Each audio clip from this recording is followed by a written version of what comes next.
नमस्कार, स्वागत है आपका अपने परिवार हिमरक्षक चैनल पर। आज की स्पेशल क्लास है एचपी पुलिस कमांडो के लिए। यदि आप किसी और पेपर की तैयारी कर रहे हो like jail warder, patwari, forest guard, naib tehsildar, HAS, उन सभी एग्जाम्स के लिए इम्पोर्टेंट रहने वाली है। स्टूडेंट्स, आपको ये बता दूं कि ये जो फुल रिवीजन एमसीक्यूज आपके हिमाचल प्रदेश के जीके के लिए वीडियो आ रही है, इस तरह के क्वेश्चंस बार बार एग्जाम्स में एज इट इज़ पूछे जाते हैं। और आज हम हर एक क्वेश्चंस के साथ एक इम्पॉर्टेंट ट्रिक और डिटेल के साथ उसे पढ़ेंगे, जो कि आपके आने वाले एग्जाम्स के लिए काफ़ी मददगार रहने वाले हैं। तो स्टूडेंट्स, जो भी यहाँ पर फर्स्ट टाइम विजिट कर रहे हैं तो चैनल को सब्सक्राइब करना ना भूलें, क्योंकि यहाँ पर आपको free of cost HP police commando की और अदर एग्जाम्स की प्रेपरेशंस करवाई जा रही है। तो स्टार्ट करते हैं फर्स्ट क्वेश्चन से। सियोल धारा किस नदी की सहायक नदी है? किस नदी की सहायक नदी है? आज की क्लास में 20 क्वेश्चन रहने वाले हैं और स्टूडेंट, उन 20 क्वेश्चंस में से आपके कितने मार्क्स आते हैं आपने मुझे कमेंट सेक्शन में ज़रूर करके बताना है, ठीक है। तो जो सियोल नदी की सहायक नदी है वह कौन सी है? Option number D is the correct, Ravi नदी। रावी नदी जो है बहुत इंपॉर्टेंट नदी है। ये हिमाचल प्रदेश की उन 5 मुख्यतः नदी है, जो कि 5 नदियाँ मुख्यतः हैं हिमाचल प्रदेश की, वेरी इंपॉर्टेंट, उसमें से एक नदी है। तो जल्दी से स्टूडेंट्स वो 4 नदियों के नाम बताएंगे मुझे कमेंट सेक्शन में, जो कि रावी नदी के अलावा हैं, ठीक है। जल्दी से, मुझे पता है सबको ये क्वेश्चन आता होगा, ये आपके लिए होमवर्क है। तो बात करते हैं रावी नदी की। इसमें से क्वेश्चन किस प्रकार से पूछा जाता है? तो रावी नदी का क्वेश्चन पूछा जाता है, उसका वैदिक नाम और संस्कृति नाम क्या है?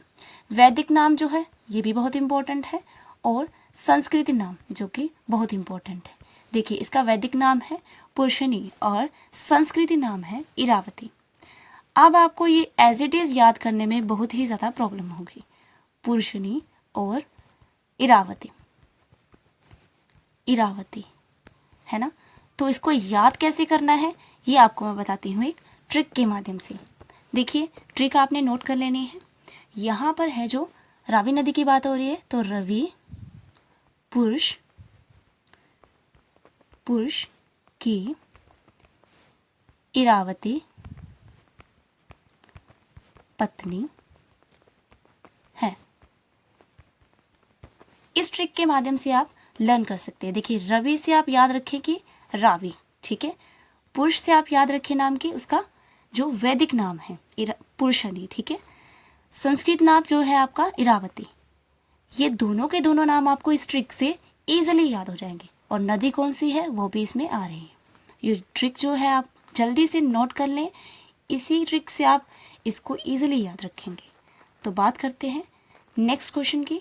आपने मुझे 4 नदियों के नाम ज़रूर बताने हैं, ठीक है। क्वेश्चन नंबर 2 देखते हैं। डोडरा कवार किस नदी घाटी में स्थित है? तो किस नदी घाटी में स्थित है? ऑप्शन नंबर जो बी है यहाँ पर करेक्ट है, टोंस, ठीक है। नेक्स्ट क्वेश्चन देखते हैं। हिमाचल प्रदेश के किन उत्पादों की श्रृंखला चीन के साथ मिलती है? तो थर्ड क्वेश्चन का यहाँ पर जो राइट आंसर है option number B is the correct, Kinnaur व लाहौल स्पीति के साथ। फोर्थ क्वेश्चन देखते हैं। सतलुज नदी हिमाचल प्रदेश के किन किन जिलों से निकलती है? सतलुज नदी की बात है, जो कि हिमाचल प्रदेश के उन्हीं मुख्यतः 5 नदियों में से एक है। देखिए, जिन बच्चों ने कमेंट सेक्शन में मुझे आंसर कर दिया है, जिन्होंने सतलुज भी वहाँ पे लिखा है, वह तो करेक्ट आंसर है, ठीक है।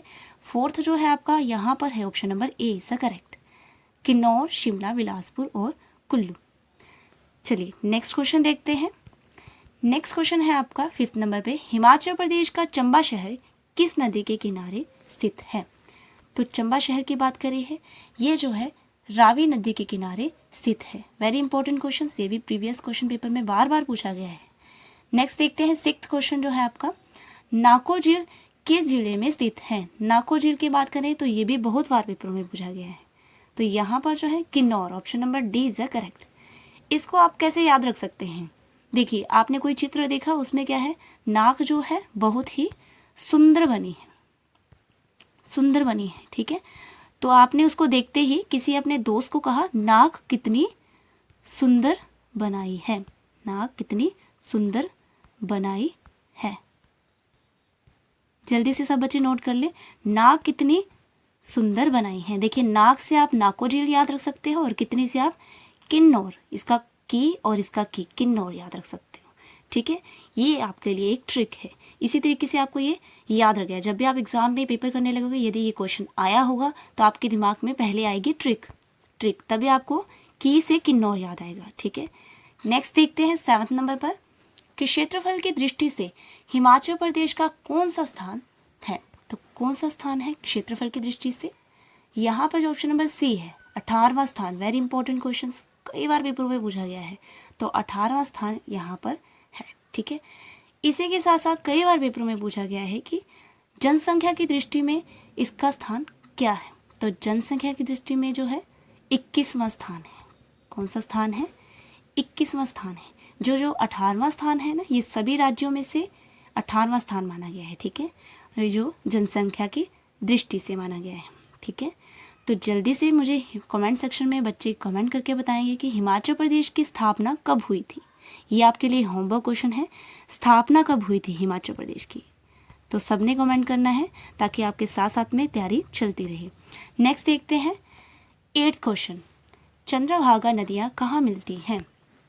तो चंद्रभागा नदियाँ जो है यहाँ पर है option number B is the correct, Tandi.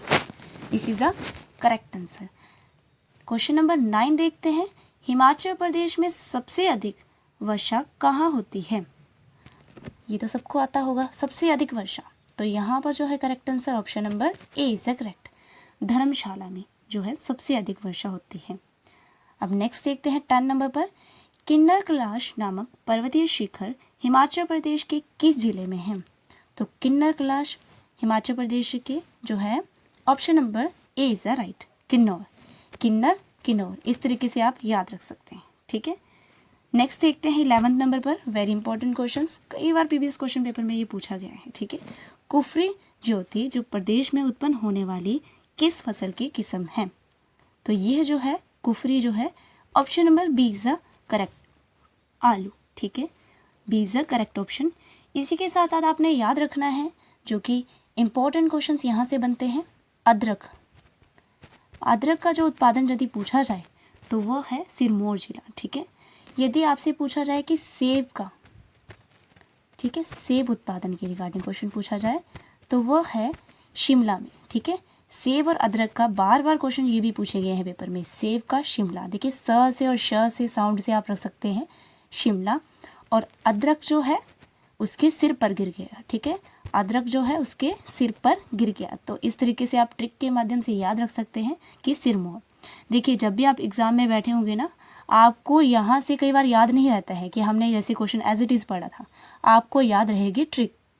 सेब जो है ये शिमला में सबसे टेस्टी होते हैं, और अदरक जो है सिर पर गिर गया, मैं उसको पकड़ाने लगा और उसके सिर पर गिर गया। पढ़ते पढ़ते आप इस तरीके से इसको याद कर सकते हैं। ठीक है, 5 क्वेश्चन देखते हैं, हिमाचल प्रदेश में कौन से स्थान पर सबसे कम वर्षा होती है। Very important question. तो यहाँ पर जो है option number A is the correct, Spiti. यहाँ पर सबसे कम वर्षा होती है, और आपको पहले जो क्वेश्चन पढ़ाया गया है उसमें आपसे पूछा गया था कि सबसे ज़्यादा वर्षा वो होती है धर्मशाला में। ये दोनों के दोनों इंपॉर्टेंट है। इसके साथ साथ एक क्वेश्चन आप और याद रखोगे कि सबसे अधिक लिंगानुपात जो है वो कहाँ पर है, किस जिले में है। तो वो है हमीरपुर। ठीक है, ये क्वेश्चन भी कई बार पेपरों में पूछा गया है, और आगे आने वाले पेपरों में भी एज इट इज़ ही ये क्वेश्चन पूछा जाएगा। इस तरीके से ही एग्जाम्स में ये क्वेश्चंस पूछे जाते हैं। चलिए 13 नंबर पर देखते हैं, हिमाचल प्रदेश का कौन सा ज़िला सबसे ज़्यादा जिलों में सीमा बनाता है। तो कौन सा ज़िला है वो, यहाँ पर जो है option number C is the correct, Mandi जिला। ठीक है, मंडी जिला जो है हिमाचल प्रदेश में सबसे ज़्यादा जिलों में से सीमा बनाता है। 14 क्वेश्चन देखते हैं, धौलाधार पर्वत श्रृंखला किस जिले में स्थित है। तो ये किस जिले में स्थित है, option number D is the correct, उपयुक्त सभी में, चंबा, मंडी, कांगड़ा, ये तीनों में ही स्थित है। यदि बात करें कि धौलाधार पर्वत श्रृंखला किस श्रेणी में है, तो यह है मध्य पर्वत श्रेणी में। वेरी इंपॉर्टेंट क्वेश्चन, यहीं से एक क्वेश्चन बन गया आपका कि धौलाधार पर्वत श्रृंखला जो है किस श्रेणी में है, ये है मध्य पर्वत श्रेणी में। इसी के साथ साथ अपने याद रखना है कि एक और श्रृंखला जो है इसी में आती है, वो है पीर पंजाल श्रृंखला। पीर पंजाल श्रृंखला जो कि वेरी इंपॉर्टेंट है, धौलाधार और पीर पंजाल श्रृंखला ये दोनों की दोनों जो है मध्य पर्वत श्रेणी में आती है। श्रेणी की बात कर रहे हैं तो हिमाचल प्रदेश की कितनी श्रेणियां हैं? 3 श्रेणियां हैं। कितनी श्रेणियां हैं? 3 हैं। आपको ऑप्शंस में ऐसे भी पूछा जा सकता है कि हिमाचल प्रदेश की कितनी श्रेणियां हैं, 4 है, 3 है, 8 है, तो आपने वहां पर टिक करना है कि 3 है। ठीक है, यहीं से एक क्वेश्चन और बनता है कि वह कौन कौन सी है, तो वह है उच्च, मध्य और निम्न। ये तीनों की तीनों हिमाचल प्रदेश की श्रेणियां हैं। ये उच्च पर्वत श्रेणी, मध्य पर्वत श्रेणी और निम्न पर्वत श्रेणी, ये है हिमाचल प्रदेश की 3 श्रेणी। ठीक है, नेक्स्ट देखते हैं क्वेश्चन नंबर 15। हिमाचल प्रदेश की सबसे बड़ी नदी कौन सी है? तो सबसे बड़ी नदी, वेरी इंपॉर्टेंट क्वेश्चन, कई बार प्रीवियस क्वेश्चन पेपर में पूछा गया है ये क्वेश्चन। तो ऑप्शन नंबर डी जो है यहाँ पर राइट है, चिनाब। चिनाब जो है सबसे बड़ी नदी है। यदि आपको क्वेश्चन पूछ लिया जाए कि सबसे लंबी नदी कौन सी है, लंबी नदी, तो वह है आपकी सतलुज। वह है आपकी सतलुज। देखिए, ये जो है जनगणना के अनुसार बड़ी है और जो लंबाई के अनुसार है वह है सतलुज। ठीक है, लंबी नदी आपकी सतलुज और बड़ी नदी आपकी चिनाब। यहाँ से भी आपको बता दूं कि जब ब वाला पूछा गया हो तो जिसमें ब आता है वही इसका राइट आंसर होगा। इस तरीके से आप लर्न कर सकते हैं। नेक्स्ट क्वेश्चन देखते हैं 16 नंबर पर। रोहतांग सुरंग योजना के पूरा हो जाने के पश्चात मनाली और लेह के बीच कितनी दूरी कम हो जाएगी? तो यहाँ पर जो करेक्ट आंसर है option number A is the correct, 48 kilometre. अब बच्चे जल्दी से कमेंट करें कि रोहतांग दर्रा कहाँ पर पड़ता है। मुझे उसके संबंधित ज़िले बताने हैं आपने। तो जल्दी से जिनको ये आंसर आता है तो मुझे कमेंट सेक्शन में कमेंट करके बताएंगे। जो बच्चा फर्स्ट कमेंट करेगा उसी के अनुसार टॉपिक जो वो बताएगा वीडियो नेक्स्ट क्लिक कराएंगे हम। ठीक है, 17 क्वेश्चन देखते हैं। कांगड़ा और कुल्लू घाटियाँ किस बड़ी नदी द्वारा निर्मित हुई हैं? तो यहाँ पर जो करेक्ट आंसर है option number B is the correct, Vyas नदी। अब आपने मुझे बताना है कि रावी, सतलुज और चिनाब और व्यास, ये चारों का आपने मुझे बताना है। रावी का तो आपको मैंने पहले बता दिया। इन सभी का वैदिक और संस्कृत नाम मुझे आपने कमेंट सेक्शन में कमेंट करके बताना है, ये आपका होमवर्क है। और कांगड़ा और कुल्लू का प्राचीन नाम बताना है।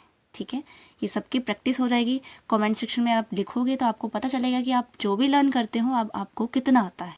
18 क्वेश्चन देखते हैं। हिमाचल प्रदेश में संदीपनी हिमालय, जिसे कि चिन्मय तपोवन कहते हैं, कहाँ पर स्थित है? तो यहाँ पर 18 का राइट आंसर है option number A is the correct, Dharamshala. 19 देखते हैं। 15 अप्रैल 1948 को हिमाचल प्रदेश का क्षेत्रफल कितना था? तो यहाँ पर जो है option number B is the correct, 27,018 वर्ग किलोमीटर इसका क्षेत्रफल था। अब 15 अप्रैल 1948 को क्या हुआ था? हिमाचल प्रदेश का गठन हुआ था। अब आपने मुझे कमेंट सेक्शन में कमेंट करके बताना है कि उस गठन के समय कितनी छोटी छोटी रियासतों को मिलाया गया था। ये आपका होमवर्क है। नेक्स्ट देखते हैं 20 नंबर पर। हिमाचल प्रदेश का क्षेत्रफल कितना है? It's very important question and previous question paper में ये कई बार पूछा गया है। तो यहाँ पर जो है correct answer option number C is the correct, 55,673 वर्ग किलोमीटर। सीरीज याद रखनी है सेंटर वाली। 5, 6, 7 जो है आपका करेक्ट आंसर है। ठीक है, इस तरीके से आपने लर्न रखना है। ये जो सीरीज जा रही है सीक्वेंस में जा रही है। देखिए 5, 6, 7 डिजिट देखिए। ठीक है, यहाँ से आपने लर्न रखना है इसको। अब आपने मुझे बताना है कि होमवर्क जो क्वेश्चन रहने वाला है, चंबा जिले का कुल क्षेत्रफल कितना है, ये आपने मुझे बताना है। और एक क्वेश्चन और है इसके साथ साथ, हिमाचल प्रदेश के क्षेत्रफल के साथ साथ आपने मुझे बताना है कि 2011 की जनगणना के अनुसार 2011 की जनगणना के अनुसार हिमाचल प्रदेश का जो क्षेत्रफल था वह कितना था। ठीक है, ये तो आपको पता चल गया। अब 2011 के जनगणना के अनुसार आपने मुझे कमेंट सेक्शन में कमेंट करके बताना है। और एक क्वेश्चन ये है कि चंबा जिले का कुल क्षेत्रफल कितना है। तो आज के 20 क्वेश्चंस यहीं पे फिनिश होते हैं। इन 20 क्वेश्चन में से आपके कितने मार्क्स आए हैं आपने मुझे कमेंट सेक्शन में ज़रूर बताना है। ठीक है, मार्क्स से ही पता चलेगा कि आपकी तैयारी कितनी चल पा रही है और आपको किन किन चीज़ों को पढ़ने की ज़्यादा ज़रूरत है। तो आज की वीडियो आपको यदि पसंद आई है तो कमेंट सेक्शन में मुझे स्माइल का फेस ज़रूर भेजना है और साथ में फीडबैक भी लिख के देना है कि गुड है, इट्स वेरी हेल्पफुल, लाइक इस तरह के आपने मुझे कमेंट ज़रूर करने हैं। तो यदि आपको ये वीडियो पसंद आई हो प्लीज़ लाइक, कमेंट, शेयर और चैनल को सब्सक्राइब करना ना भूलें। हम आपके लिए वीडियो लाते रहेंगे और एग्ज़ाम्स के रिगार्डिंग प्रश्न जो पूछे जाते हैं उसकी तैयारी करवाते रहेंगे। धन्यवाद।